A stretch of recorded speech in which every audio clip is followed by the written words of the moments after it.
Good evening, everyone, and welcome to Admissions Live, your weekly web show. That's echoing. Your weekly web show for college admissions professionals. We're part of the Higher Ed Live network, which is all about digital development and professional empowerment. This week, we have Wendy Livingston and Tina Coleman joining the show from the College of William and Mary. We have some great topics to talk about their collaborations that are going on between their admissions office and their creative service office. So I'm very excited to bring them onto the show, and we will do that in just a second, but not without giving a shout out to our sponsors that make Admissions Live possible. Admissions Live is sponsored by Scavenger, a Google-funded mobile game about going places, doing challenges, and earning points. Check out Michael Stoner's evaluation of Scavenger and its use at several schools in their recruitment process. We've sent out We've sent out a tweet with that review, so be sure to check that out. Admissions Live is also sponsored by Integral. Check out their webinar tomorrow on how to measurably improve yield with their private social network for colleges.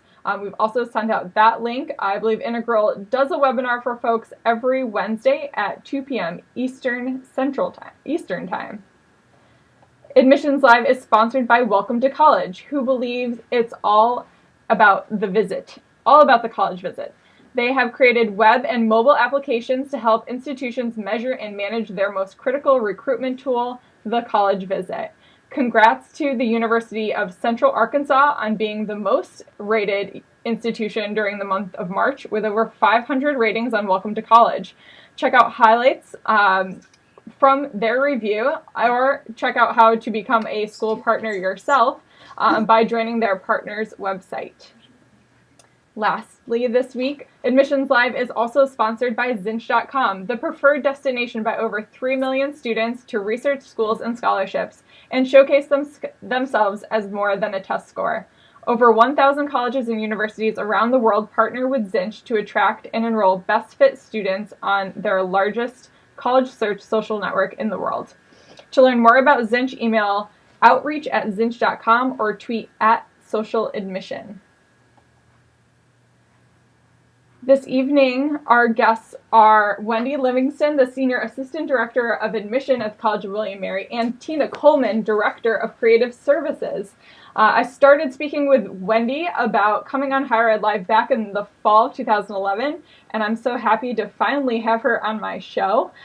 She brings along Tina Coleman with her this evening, who is the Director of Creative Service at William and Mary, and we're going to talk all about their collaboration, some of the really cool projects that are coming out of the admissions office because of this collaboration, and we're going to get this started right now. So without further ado, I'd like to bring our guests onto the show. Both guests Skyping in together. I love it. Hello, ladies. How are you tonight? Good. Hi, Ashley. How are you? I'm great. And we are tuning in from a very sunny campus down in Virginia, correct? Yep. Are you right in Colonial Williamsburg, or are you near?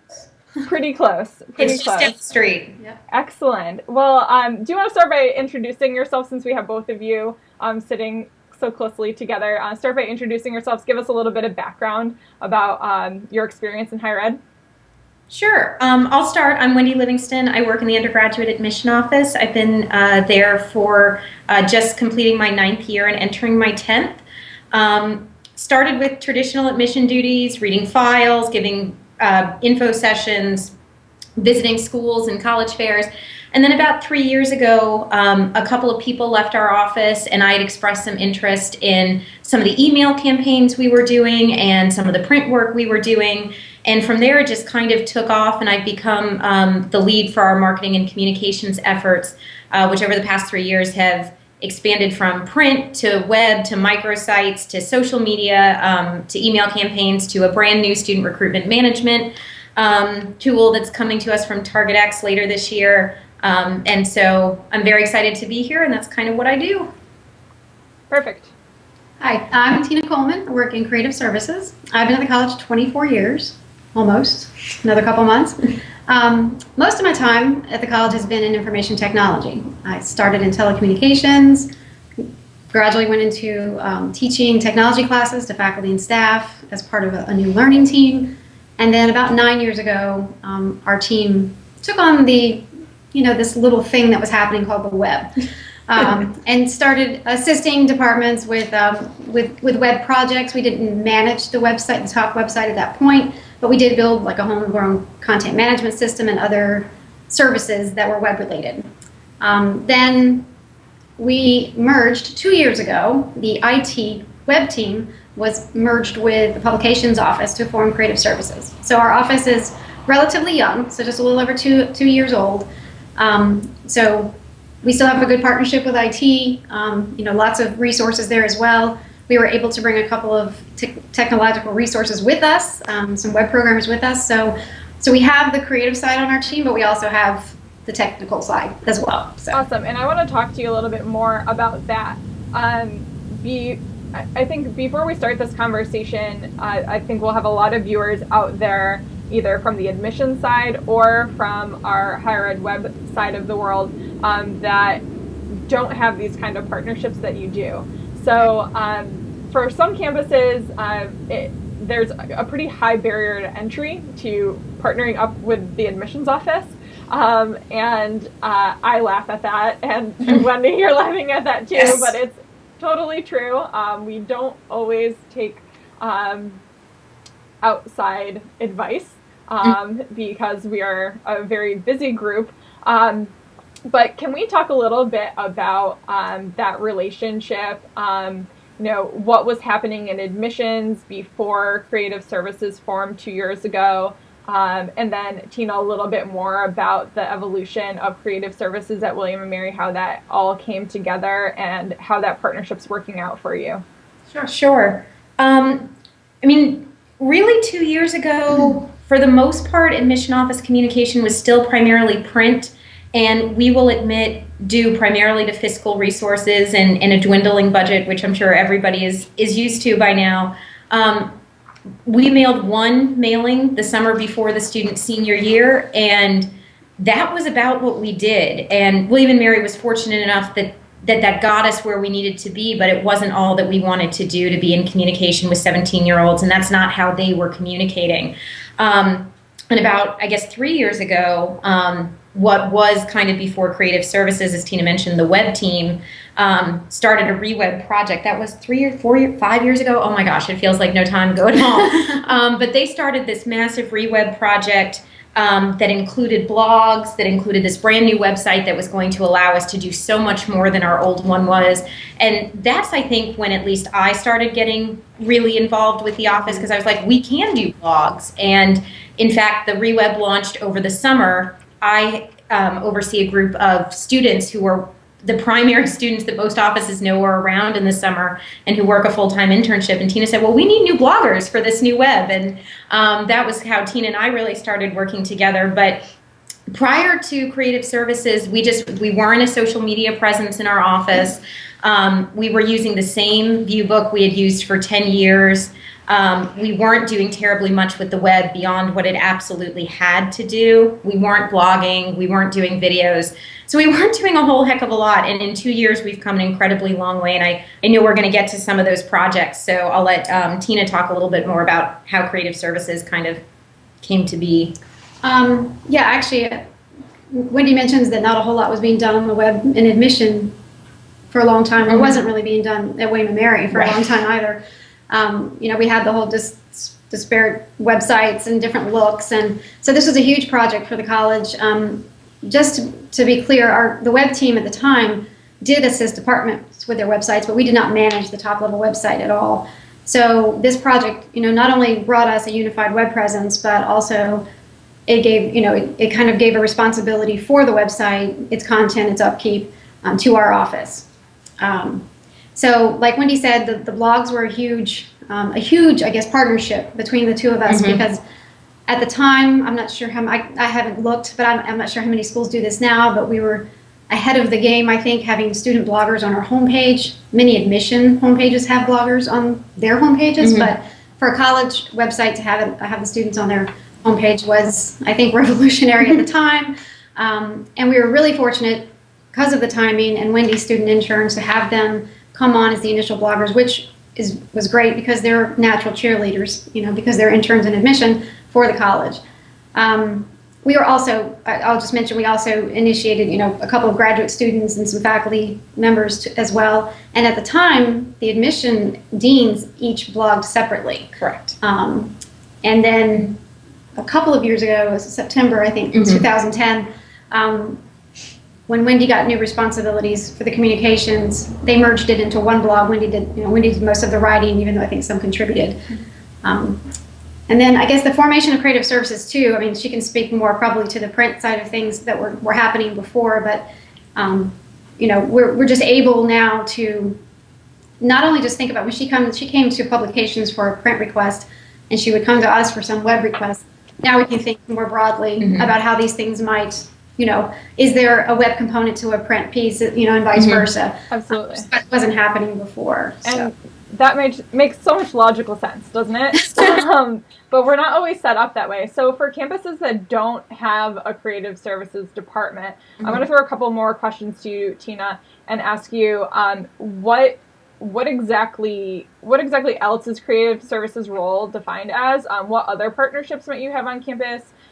Is there still, a request process that Wendy goes through? And can you describe just a little bit more so we have a good sense of what your department is all about? I know our viewers should have a good handle about what the admissions department should be doing, but for your side of it, give us a little bit more as to, what your scope is on campus. Okay, and it may be that there are existing departments out there that are like ours, just not called creative services.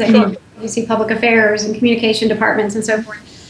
The purpose of bringing the two departments together was to bring together, more collaborative communications for the university in print, in the web, in video, in social media, as that has, risen over the years.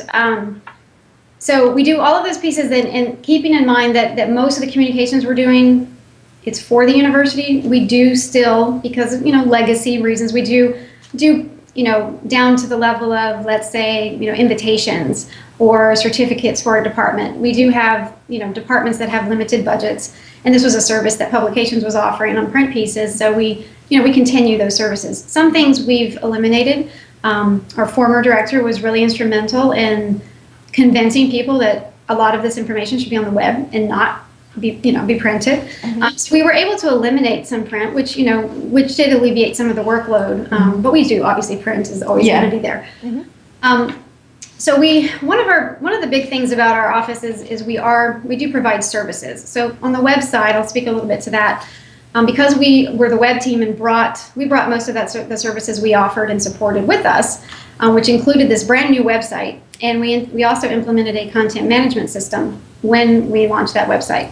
I didn't check today before this chat, but the last I knew we had over 800 users in our content management system. So those are people that are contacting us just with random questions or problems with the content management system, just general web questions. We do have a process where we have one email that comes into our department.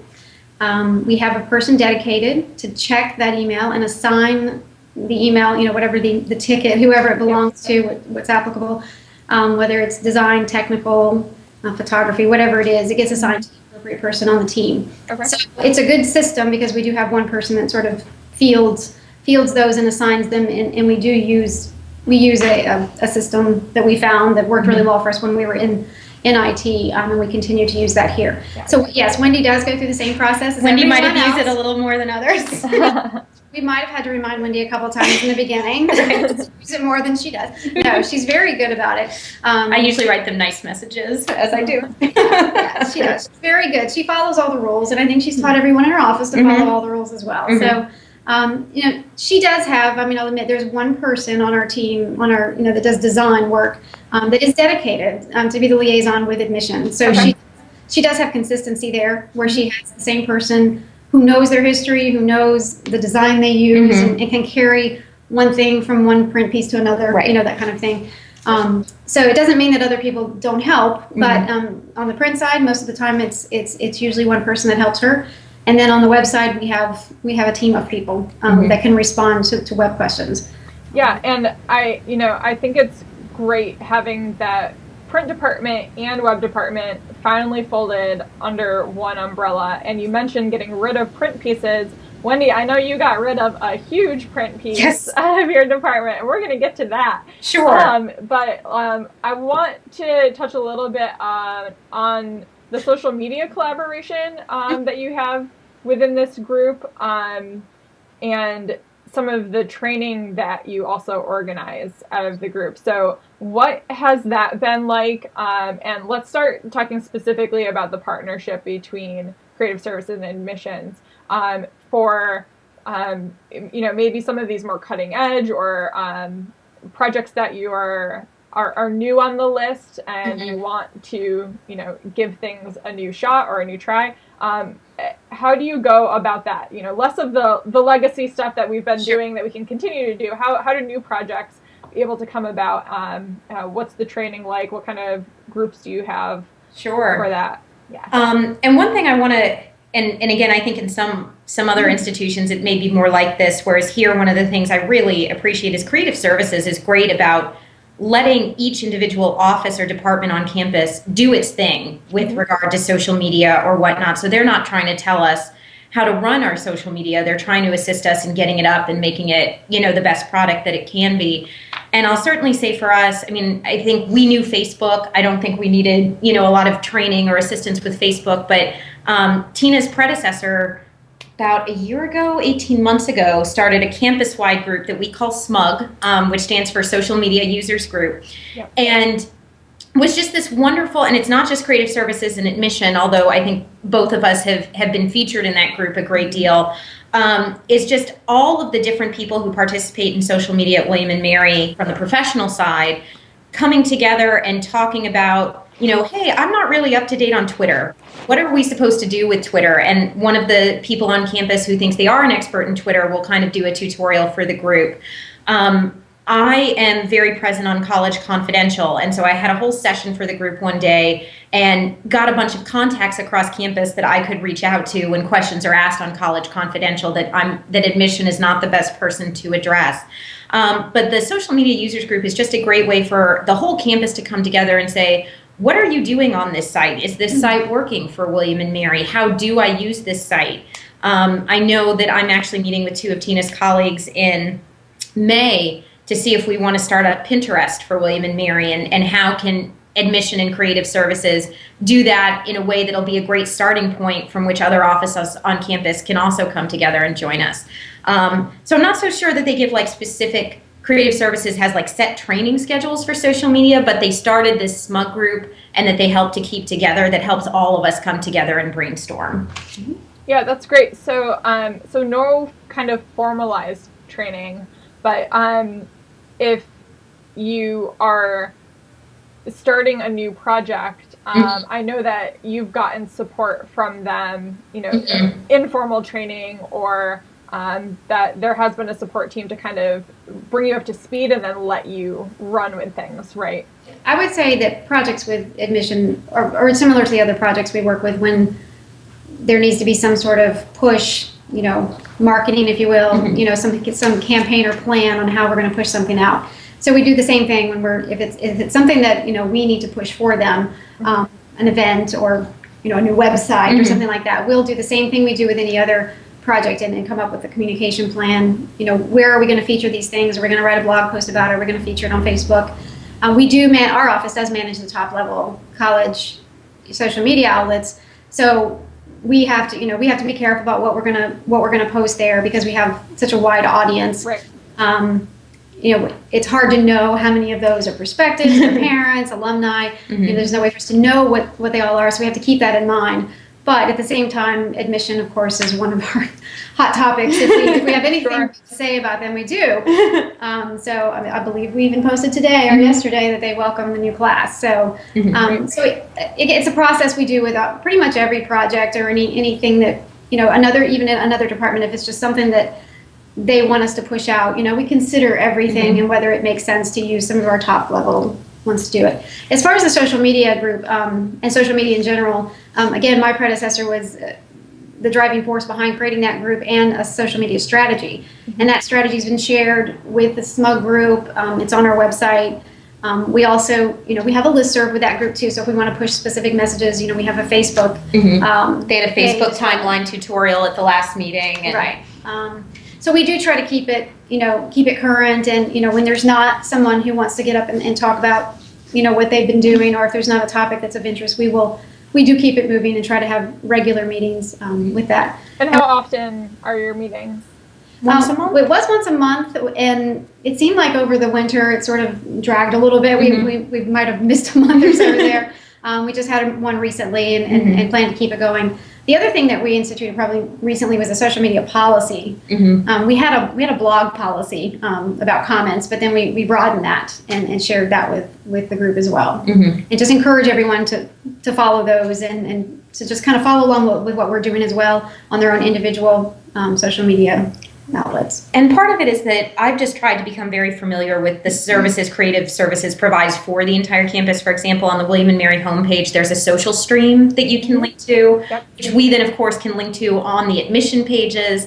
I know that there are, if you want to call them rogue Facebook personalities, some of our statues have pages on Facebook. William and Mary Squirrel has a page on Facebook. So I can also just send Creative Services a quick email that says, hey, we released decisions. Lord Bot, do you want to post on the Class of 2016 page? Here it is. And so as long as I'm aware of what they're doing, I can also just make quick little requests that say, hey, this would be just a wonderful tiny little thing to do on admission social media. That is really easy, doesn't tax anybody. And so I've just tried to be very familiar with what they do. So that even if it's not admission specific, if it can be used in admission, why the heck not? Right. Awesome. Yeah, let's start talking about some of those things that you are doing, some of those bigger projects that might be a little bit more taxing. And let's start with throwing out some of these print pieces. That is a huge decision to make. Yes. Huge decision to make. So, let's talk about how the collaboration worked. Were both sides of the house on board with this? What did you think about the collaborative process? What did you think about the result? And I know what I'm talking about. Let's bring folks up to speed on the ampersand box and the whole idea. So 2 summers ago, I guess, we decided that would be the last year we used our 10-year-old view book, which was a very traditional 8.5 by 11, 12 glossy pages of photos and a little bit of text. And I think part of why we went so radical is we were just darn sick of looking at it because it had been there and in relatively the same format for 10 years. And to the point where we realized in year 9, we were still calling digital camera new technology, and that was bad. And so my boss and a couple of us in the office got together with Tina's predecessor and other members of Creative Services and said, we need to do an RFP. And we want to combine, we want this to be print and web. Our previous view book was just print. And you have some amazing talent over here. And we have limited resources, but why not make use of what is here rather than outsourcing every single thing? Plus, you guys are so creative. We have a wonderful campus photographer who's part of Creative Services. There's ways that we can come together in this project. And even though we did use an outside firm for the ideas and some of the writing, we also made great use of the staff and the talents that are here in Creative Services to do the microsite and to do part of the print piece. But we came together, we said, here's our plan, let's start this RFP, and I think it was very equal footing and ideas and brainstorming and stances throughout what took about a year. And then we ended up with the ampersand box, which I know will be linked and tweeted out, but is a set of cards, 4x6 cards. Oh, yes, I will grab it. Hold on just a second. Yes, Wendy's going to grab a box. Do that, and I'm sending out the link so our viewers know what we're talking about. We've got a few news links, too, as well, that came out during the time that William and Mary decided to ditch the view book and start this new project. And M. Stoner is the firm that we partnered with, who had also been our partner for the ReWeb. And they came up with this idea of the ampersand box. You'll notice if you see William and Mary, we're very conscious to say William ampersand Mary, not William A-N-D Mary. And so this is the ampersand box. This is literally what gets mailed to prospective students. And inside are a set of these 4x6 cards with a very colloquial word pair. This one says hide and seek on it. This one says fire and ice. And all of the photography is from our campus photographer. And on the back is a very short but cleverly written statement about a particular aspect of campus. And we have a set of cards that stays here in our office. We have a set that go on the road, and we have a set that get mailed. And then the ampersand box website that goes along with it. And we call it our spaceship. It's very different, we think, than certainly what we had before and what we think a lot of other colleges and universities put forward. And our idea was to stand out in the mailbox, and we hope that we've done that. And we're starting our kind of ampersand box 2.0 meetings now as we move forward and thinking about year 2. But great. That will be show 2 when I bring you back. Yeah, so what's your feedback been so far? Have you had phone calls from people looking for their view book, or have you heard positive feedback from it? What are the thoughts? Mm-hmm. We have had very positive feedback. I don't feel like we've gotten any calls about where's a view book, but we've definitely had a lot of kind of anecdotal feedback. People will pick it up when they come to visit, and they'll say, man, this is really different. And, oh, yeah, I did get that box in the mail. That was really interesting. We've had incredibly positive feedback from current students and alumni who clearly buy into the messages and the project, which we think is great. They think it really encapsulates the campus. And one of the things that we found most exciting about it is that we've been able to take one card and build an email campaign off of it, or build a Facebook post about it. And we found with the website that Tina's team created, how many pages are we up to now? 20 some odd pages of submitted word pairs from faculty and staff and current students and prospective students, and there's 6 per page. So that's 120 that people have submitted on their own. So we're incredibly excited. We're going to do some actual statistical research on it in our summer surveys that go to the applicants we admitted who enrolled and who didn't. But we are incredibly happy with it.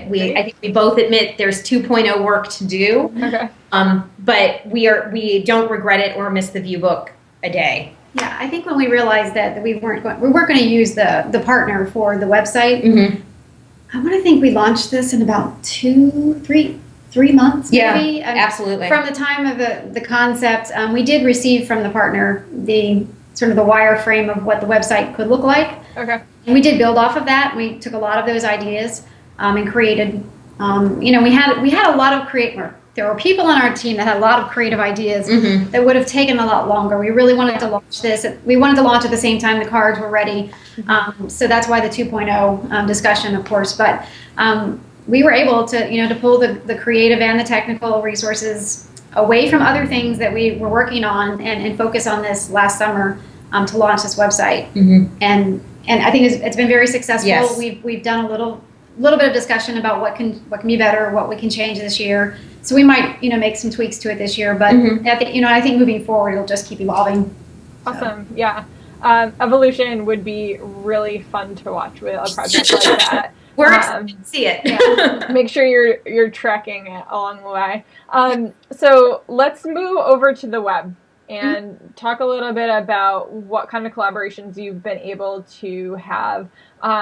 Now, Creative Services is engaging those top level websites, and I think something that is very unique at William and Mary is how much content is leveraged from admissions and pushed out across the university. There's a lot of times when people are doing double duty on campus, especially on the web.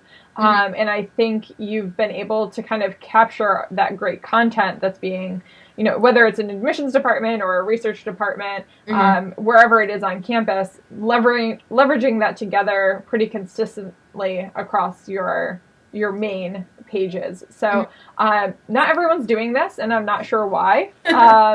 Perhaps we can pick your brain and figure out what the magic is behind that. But can we talk a little bit about, since it's so timely to start talking about switching from prospective students in mailing them interest pieces and view books to now we've admitted students.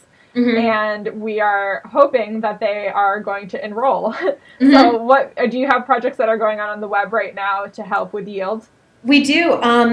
We'd always had an admitted student site, or at least certainly as long as I've been working with the web. But we used to house it in Luminous. There's a kind of campus portal that you need a username and password for. It was rather limited in the setup that we could do because it was a Luminous platform and it had to be accessed by all kinds of different campus personalities, not just admitted students.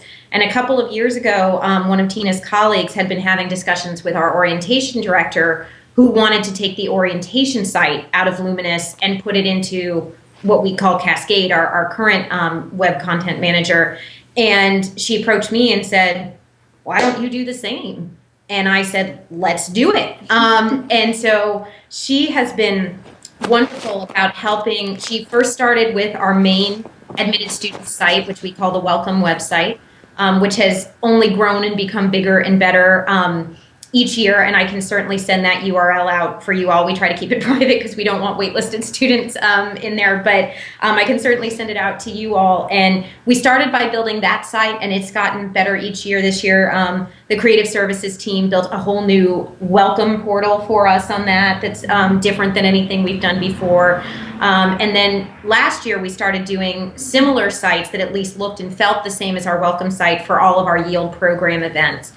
This year Tina's team created a very custom banner image for the top of that mirrors a lot of what we do in relation to Admit. We kind of have a One Tribe theme, and they built a One Tribe photo banner.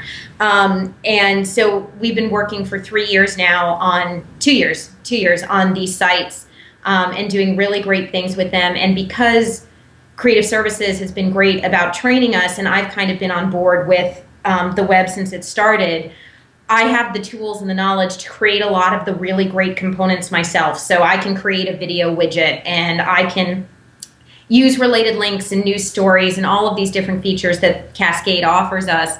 And so even though I borrow from them a lot and ask them a lot of questions, they've been great about training me and feeling comfortable with letting me then go out and build it myself. And we've been able to create some really great sites out of that. And I just want to make it clear to people that your sole responsibility is not the admissions web. That is correct. Yeah. So, but it's fun. I like doing it. But this is happening, not in a vacuum where you have your whole job title dedicated to doing this work. You're still involved in review, yes. Yeah. And the day-to-day in admissions. And I'm sure this couldn't be possible without a strong partnership and the resources from a whole nother department that can support in that way. Correct. And I also want to say too, I'm not the sole person who does marketing and communication for the admission office. I have a team that works with me, and so they also do web editing and social media, and so I'm kind of at the top level for that and help to train them and help to brainstorm and think of things we can do, because I have a little more experience with all of these different outlets. But I am definitely not the only person in my office building these sites and tweeting and Facebooking and all those kinds of things. The only thing I'm really primarily doing that my team isn't is College Confidential and the Admitted blog. Yeah. So you mentioned blog, and that's where I want to go next. So your blogs are different in a lot of ways, and you mentioned early in the show putting those student blogs right on the homepage, it being revolutionary for the time. I think it's still something that is pretty revolutionary in higher ed, because I don't see a lot of schools putting it right out there on the web. Are you seeing a lot of traffic on that main homepage to those blogs? Is that where folks are going? Is it not just prospective students that are following those current students? What's kind of going on with that audience? And what's the reasoning for putting it at such a high level? Well, I mean, putting it at a high level to go back is something that was a recommendation from M. Stoner when we did the redesign. That was something that they thought would be, again, it was probably something revolutionary, and they thought William & Mary should be the guinea pig for that. I don't know. But it worked out really well. I'll say that there was a little bit of fear from some, at the top, I'll say it, that what are we doing? Why are we letting the student voice be on our homepage? Right. And I think this is why we had to be really careful about who we selected. And naturally, with Wendy's intern coming into that job, we weren't afraid of what they were going to say. Plus, we moderate the blog, so nothing was going to go up that was controversial. Anyway, we've never had a problem with that. I think we have had a lot of hits. I don't have a number. I wish I had known that. I would have gotten you a number. We've had a lot of hits. The blogs have won awards. So, they have been a big hit. I would say that, probably prospective students and their parents are the ones reading them the most. Once they get into the blogs and they start to kind of move around the site, they realize, maybe there are other bloggers, faculty bloggers as well. But I think most of them are interested in what the admission office has to say. Yeah.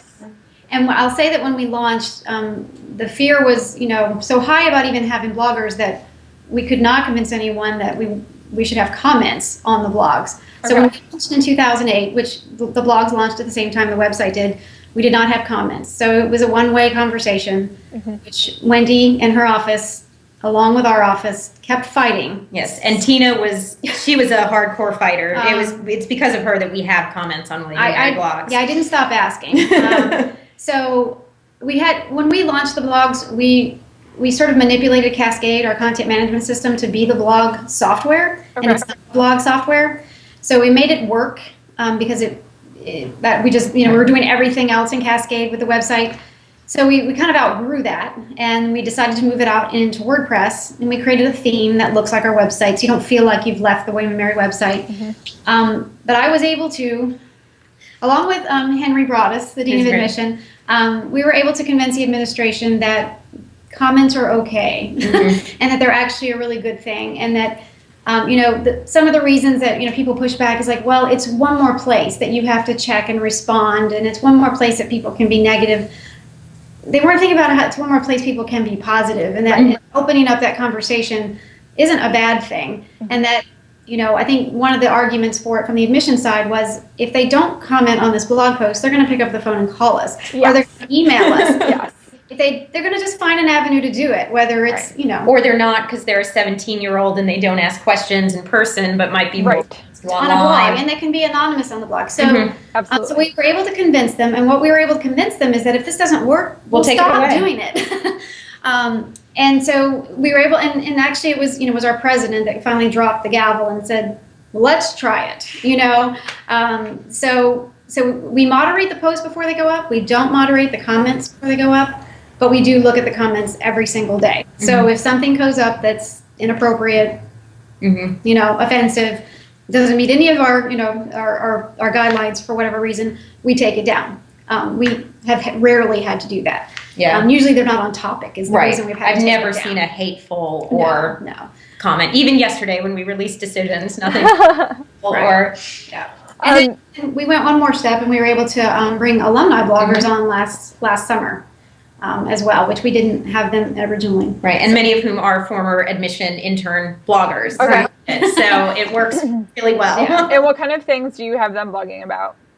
We tell them to blog about everything. And now, living on campus, organizations they're involved with, academics. The not pretty side. Yeah, well, we didn't really tell them not to, we didn't tell them to blog about the not pretty stuff. And we found that they were almost too... I love William & Mary all the time, every day. Right. I actually emailed them all and said, we would encourage you not to be negative, but talk about the hard stuff too. Right. If it's exam week and you've been up all night and you're stressed, and you're spending the night in your pajamas in a tent in the library, blog about that. Right. So and then they started to do that, and they really did. And so they started being a little bit more realistic, because I think it's not all glamour, going to college, and so, you want parents and students to read about the hard stuff too. So, and it's important to note they're volunteer. the bloggers. Yes, that's a good point. They're not paid. They're not anything. And I'll say they get pizza. Yeah, we started with this group. Wendy had about 11 or 12 interns. She has about that amount every summer. She has a new round because they're seniors, so they turn over. So we knew we had this we had this agreement we made with admission the next year. It's like, well, you're going to give us those 12 bloggers again? So we've always had that new crop in the summer, those seniors that come in, and we really worried about how we were going to recruit additional bloggers after the initial launch. We haven't had to recruit in the 4 years. They come to us. Yep. This blogger will talk to that person, or this tour guide will talk to that person, or they'll just, we have current students who read the blog and they're like, I love to write. I'd love to be a blogger. And we've been really fortunate that the ones who come to us that are that enthusiastic are typically freshmen and sophomores. So we have them for like 3 or 4 years. Awesome. It's great. So we have not had to recruit at all, aside from faculty. We would love to have more faculty bloggers, but from the standpoint of the students, the cheerleaders for William & Mary, we haven't had to recruit at all. They come to us. And another thing that kind of came organically out of me and Tina talking about the blogs and starting the blogs that summer was just, I said, well, why don't we have a tour guide blog? Because that can encompass 80 different voices. So it's a lot of different perspectives, and it's not just one person.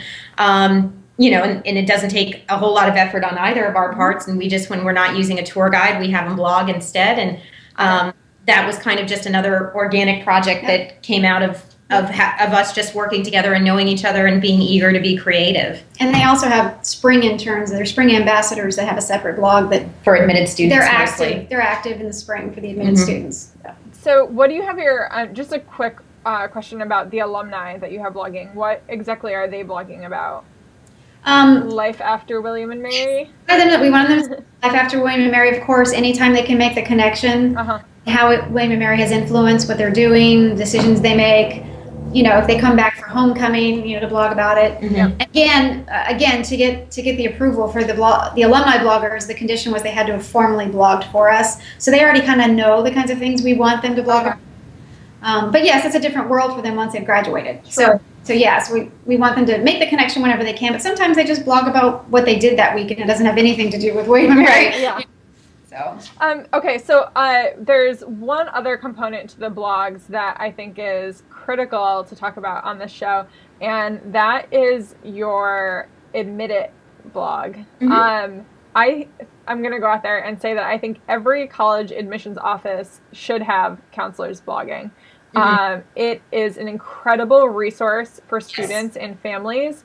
On our site, whenever a counselor or a financial aid counselor posts, they by far have the most reads on their blog. And I think it's that connection to a higher level person and feeling that more personal connection, being able to read their words rather than a static page, that is a really kind of incredible thing. But I think you folks have even taken it so much further than most other universities have, and you really give us the inside scoop of what's happening in your office. So tell our viewers a little bit about that blog. I'm going to tweet it out so people can take a look themselves. Sure. Don't read the 120 comments that are currently on the most recent one. But I originally, as Tina said, kind of every dean in the admission office was blogging. And when we started doing that, none of us had really been bloggers with the exception of my dean. And a lot of us were young alums. We were just kind of writing about like why we loved William & Mary, and every now and again writing about admission. And Tina sat down with us after the first year and gave us some analytics, and we demonstratively saw, like, man, when we write about an essay, it's here for a normal blog and it's up here for an essay. And at the same time was when I was kind of coming into my new role, and we decided that rather than have a bunch of different voices, we would have one primary voice for the blog, and that's when the Admitted blog was born officially as the Admitted blog. I realized that, yes, there are still going to be times when it came to move-in day in 2009, which was 10 years after I had moved into William & Mary. That was just a kind of why I love William & Mary blog and connecting me to the institution personally. But a lot of what I blog about is admission-related things. I have a series of overheard in committee blogs that happen during our freshman and transfer committees that try to give some insight as to what it is we talk about and why we talk about it. I have a series of different essay blogs on how to write it, what not to write, what we enjoy responding to. When we sent likely communication this year, I posted about that. So it has become far more admission dominated than William and Mary dominated. But it was obvious that, they have all the great student bloggers to talk about why they love William and Mary, and my job is to talk about admission. And so I try to blog once a week. And I would say now 80 to 90% of them are about admission. Awesome. I think it's such an incredible resource, again, for students, families, especially those first generation students that really are confused about the whole process itself. And international students. And absolutely. And just having a more dynamic page than just that static web page is so very cool. So other projects, I want to make sure that we get to at least just one more project that I think is a lot of fun. And it's a little bit about what you're doing with video. So can you tell us a little bit about what you've been doing with video? And I'm going to tweet out the link to Griffin Gossip. Sure. And I think that's the best example of where creative services and admission just borrow from what each other is doing. And we will admit in our office, we don't have a video savvy person, and it's something we would like to explore more. But the spring ambassadors that Tina mentioned that come in every year to help with our yield programming are often great at video. And so one of last year's started this thing she called Griffin Gossip, where she just went around campus, took questions from our prospective students, and then answered them by doing small little video vignettes around campus. And she had this collection of videos that she had privately posted on YouTube. And so over the summer, I contacted, through the request, but Tina's colleague Justin, who manages William and Mary's YouTube channel, and said, why don't we make this a channel within the William and Mary YouTube channel? It doesn't have to be just admitted students. Here are some great videos. Let's get them out there on the William and Mary YouTube channel. And vice versa, Creative Services has done some videos that as an alum literally choke me up, usually around Charter Day, which is the college's birthday. And so they've done, and we just repost them. We make widgets about them and post them on our page, and we'll Facebook them out, and we'll use them in email campaigns. And they didn't do those for admission, but they're just great about William and Mary, and that's what we're supposed to be talking about. We did make one video together, which we called the Mace video, which we did not this past summer, but the summer before that, which was kind of concepted by my dean, and then we worked very closely with Justin to script it and shoot it and just kind of make this comical yet somewhat inside scoop on what William and Mary students like to do. We may have another video project coming up this summer. We'll see about that. So video is still something I think William and Mary is really wanting to be able to do more and have more resources for. But I think it's one where we both just recognize we're both doing some great stuff. How can we, both offices, make use of it? Yeah, so when it comes to something like that, those Charter Day videos, something that might be on the calendar, is it something that you're communicating with each other beforehand? Or is that something you just know is an annual event that you can expect Creative Service to be doing something awesome and you'll make sure you tap into that? Or is there any other, how does that communication work back and forth? Is everyone always thinking of everyone else? Or I think there's some of that. Let me just say, this isn't admission or Creative Services specific, but Right. a couple of years ago, our president, our president just in general felt like communication was in silos in the different schools, departments around campus. So he set out to make this better. And so we have 3 groups on campus that are focused on communication. One is a huge group of 30 or 40 people that are all the communicators from the different areas around campus. And that doesn't mean every department has a representative, but development, alumni, athletics, admission, arts and sciences, creative services, IT, and all the graduate schools. Some have one or 2, sometimes 3 representatives that can attend this meeting. And this is just to kind of keep us all abreast of what the other's doing.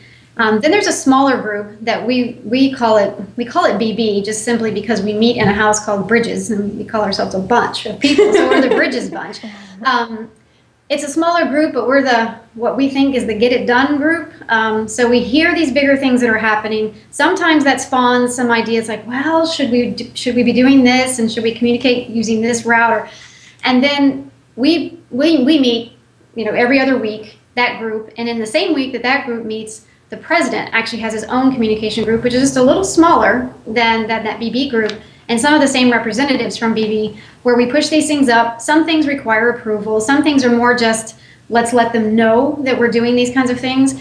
So a lot of people now know what's going on just because of that, not just between us, But I think we are conscious about if we're doing something that we think would benefit Admission, or they're doing something that they would like us to assist with or can help with, like in pushing social media or something. We do talk a lot to each other. Right. So we definitely don't have a communication problem. Right. And the Smug Listserv, which we mentioned earlier, certainly people have great videos. They'll email the Smug Listserv so we can post them to social media. But I certainly know Charter Day and also the winter holiday, there will be a creative services created message that we will definitely make use of, and those are on our calendar every year. But it's also part of my job just to search the YouTube channel every now and again and see what videos are out there and how can we use them. And some are made by Creative Services and some aren't. And to search the Flickr gallery and what photos are out there, and some are Creative Services and some aren't. But I think Tina's team has been great at just allowing me and letting me get to know each and every member of the team, so I know what they do, I know what they're capable of. If I have a great idea, I know that they'll be receptive to it. And so I'm sure I send at least 5 to 6 at Creative Services emails a week with ideas or requests.